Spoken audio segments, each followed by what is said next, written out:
السلام علیکم اسٹوڈنٹس، ہمارا آج کا ٹاپک ہے علم معاشیات کی اقسام۔ اس سے پہلے ہم پڑھ چکے ہیں کہ علم معاشیات جو ہے وہ علم الہدایت بھی ہے اور علم الحقیقت بھی، یعنی اس میں ہم حالات کا جوں کا توں مطالعہ بھی کرتے ہیں، اس کے بارے میں اپنی رائے بھی دیتے ہیں۔ تو علم معاشیات کی اقسام یعنی اس کی مختلف شاخوں کے بارے میں اب ہم پڑھیں گے۔ تو بیسیکلی علم معاشیات کو ہم دو ٹائپس میں ڈیوائڈ کرتے ہیں: نظریاتی معاشیات، جس میں ہم معاشیات کے مختلف نظریات کے بارے میں پڑھتے ہیں، اور دوسری اس کی قسم ہے اطلاقی معاشیات، جس میں ہم معاشیات جو ہے وہ حقیقی زندگی میں اس کا کہاں پر استعمال ہوتا ہے اس کے بارے میں پڑھتے ہیں۔ تو جو موسٹلی ہم بکس میں معاشیات پڑھتے ہیں وہ ہے نظریاتی معاشیات۔ اس کو فردر ہم دو ٹائپس میں ڈیوائڈ کرتے ہیں: اثباتی یا ایجابی معاشیات اور فلاحی معاشیات۔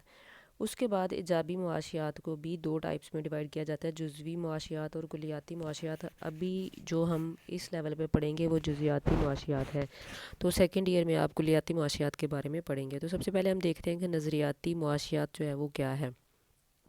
نظریاتی معاشیات میں ہم کسی بھی معاشی نظام کی خصوصیات جو ہیں ان کا مطالعہ کرتے ہیں، اس معاشی نظام میں مختلف معاشی رویوں کا غیر جانبداری سے مطالعہ کرتے ہیں، اس کے اسباب اور نتائج بیان کیے جاتے ہیں، پھر ان اسباب اور نتائج کے باہمی رشتوں سے بنیادی اصول وضع کیے جاتے ہیں اور ان اصولوں کو قوانین کا نام دیا جاتا ہے، مثلاً قانون تقلیل فائدہ مقتدم، قانون رصد، قانون طلب وغیرہ۔ یعنی قانون طلب میں ہم نے پڑھا تھا کہ جب کسی چیز کی قیمت میں تبدیلی آتی ہے تو اس کی طلب میں بھی تبدیلی آتی ہے، یا دوسرے لفظوں میں ہم یوں کہہ سکتے ہیں کہ قیمت میں اضافے سے طلب میں کمی واقع ہوتی ہے۔ تو اس میں ہم یہ دیکھتے ہیں کہ طلب میں جو کمی ہے وہ قیمت میں اضافے کی وجہ سے ہے۔ تو اس کا سبب کیا ہے کہ قیمت میں اضافہ ہوا، اس کا نتیجہ کیا ہوا کہ طلب میں کمی واقع ہو گئی۔ اب ان میں جو رشتہ ہے وہ منفی رشتہ پایا جاتا ہے، اسے ہم نے ایک قانون بنا لیا جس کو ہم نے قانون طلب کا نام دیا۔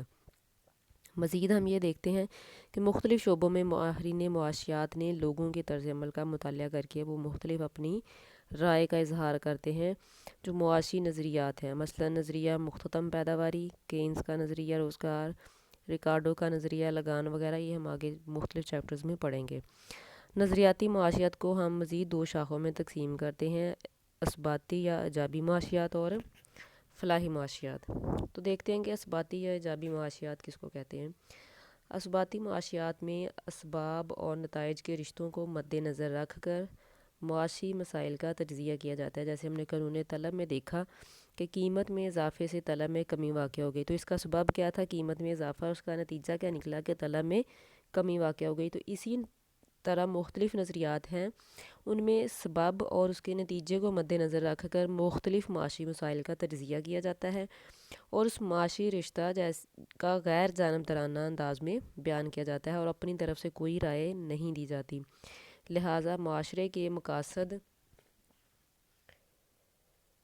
کو مد نظر رکھتے ہوئے معاشی مسئلے کا غیر جانبدارانہ تجزیہ کیا جاتا ہے۔ یعنی کوئی بھی معاشی مسئلہ جس کے بارے میں ہم مطالعہ کر رہے ہیں، اس کا سبب اور اس کا نتیجہ جو ہے اس کا ہم صرف مطالعہ کرتے ہیں، حقائق کا مطالعہ کر کے تجزیہ پیش کرتے ہیں، اپنی طرف سے کوئی رائے نہیں دیتے۔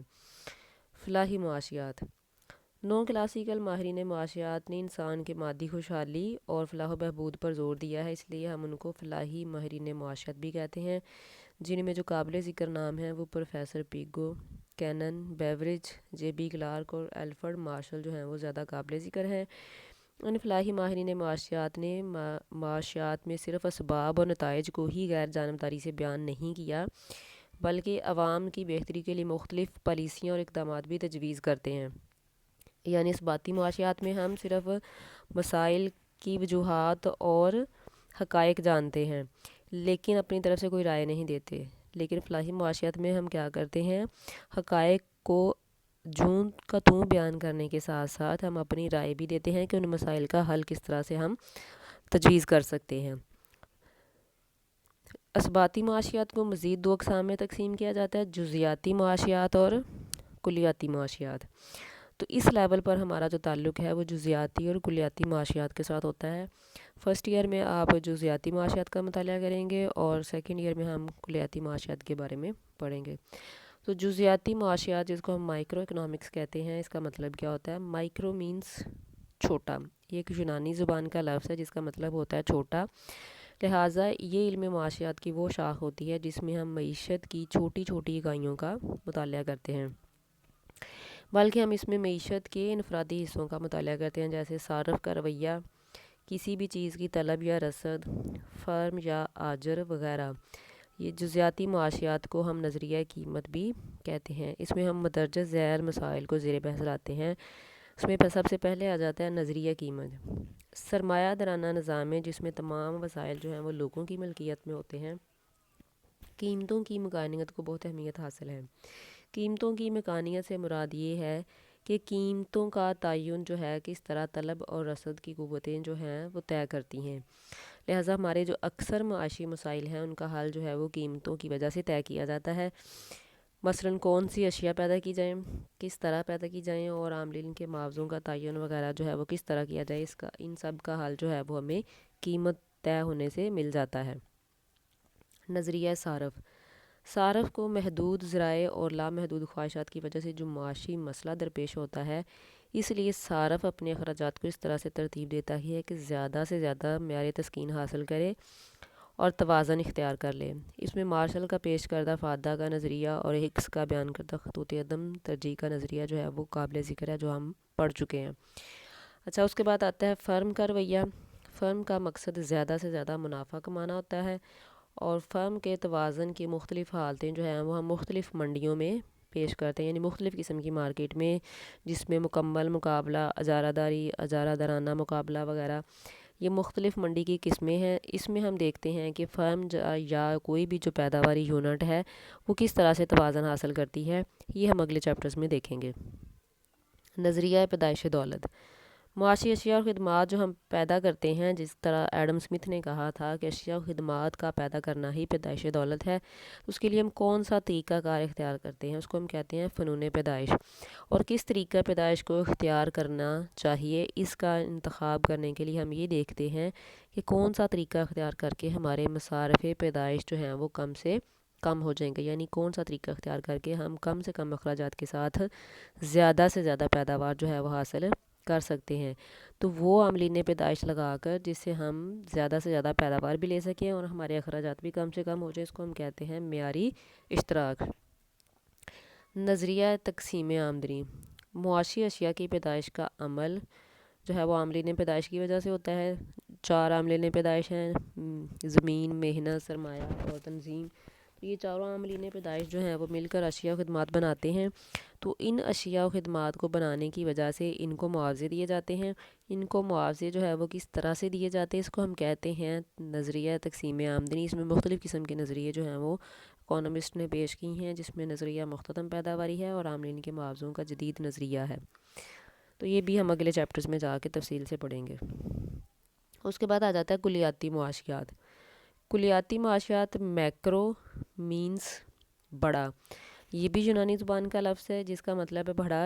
جیسے مائکرو چھوٹا تھا، اس میں ہم معاشیات کے چھوٹے چھوٹے حصوں کا مطالعہ کرتے تھے، اس میں ہم معاشیات کی بڑی بڑی اکائیوں کا مطالعہ کریں گے، یعنی معیشت کو مکمل طور پر دیکھیں گے مجموعی نقطہ نظر سے۔ مثلاً کسی ملک کی قومی آمدنی، اس ملک میں روزگار کی مجموعی سطح کیا ہے، اس ملک کی مجموعی مسائل کیا ہیں، وہاں پر سرمایہ کاری کتنی ہے، یہ سارے مسائل جو ہیں ہم کلیاتی معاشیات میں دیکھتے ہیں۔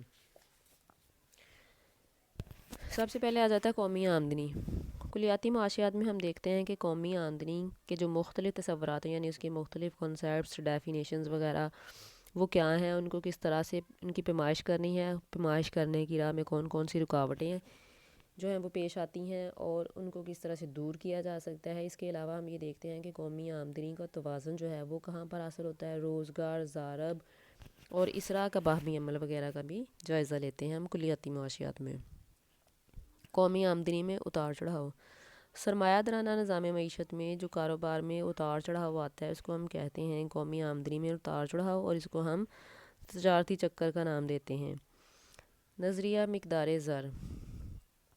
زر کی مقدار میں کمی بیشی سے، یعنی زر کی مقدار کم یا زیادہ کرنے سے قیمتوں میں بھی کمی اور اضافہ ہوتا رہتا ہے، جس سے معیشت پر مختلف قسم کے اثرات پڑتے ہیں۔ تو اس سلسلے میں ہم یہ دیکھتے ہیں کہ جو زر ہے اس کا کیا کردار ہے۔ افراط زر، تفریط زر کے مختلف تصورات جو ہیں وہ پیدا ہوتے ہیں۔ اس کے علاوہ ہم یہ دیکھتے ہیں کہ کسی بھی ملک کا مرکزی بینک جو ہے وہ کس طرح زرعی پالیسی کو اپنا کر زر کی مقدار کو کنٹرول کرتا ہے۔ سرکاری مالیات کسی بھی ملک میں جو گورنمنٹ ہے وہ اہم کردار ادا کرتی ہے، تو معیشت کے اس حصے میں ہم دیکھتے ہیں کہ حکومت جو ہے وہ اپنی آمدنی کن ذرائع سے حاصل کرتی ہے اور اس حاصل کردہ آمدنی کو کن کن چیزوں پر خرچ کیا جاتا ہے۔ اس کے علاوہ ہم یہ دیکھتے ہیں کہ ٹیکسوں کی مختلف قسمیں کون سی ہیں اور ٹیکس کن اصولوں کو مد نظر رکھ کر عائد کیے جاتے ہیں۔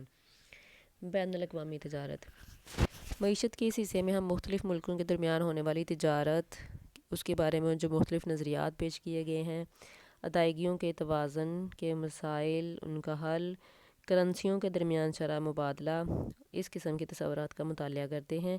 اس کے علاوہ ہم یہ دیکھتے ہیں کہ مختلف ملکوں کے درمیان تجارتی معاہدے کون سے ہوئے ہیں اور بین الاقوامی اداروں جیسے ورلڈ بینک اور IMF کے بارے میں بھی پڑھتے ہیں۔ اب یہاں پہ آپ کو ادائیگیوں کا توازن اور کرنسیوں کی شرح مبادلہ کے جو دو کانسیپٹ ہیں وہ تھوڑے سے سمجھنے ہوں گے۔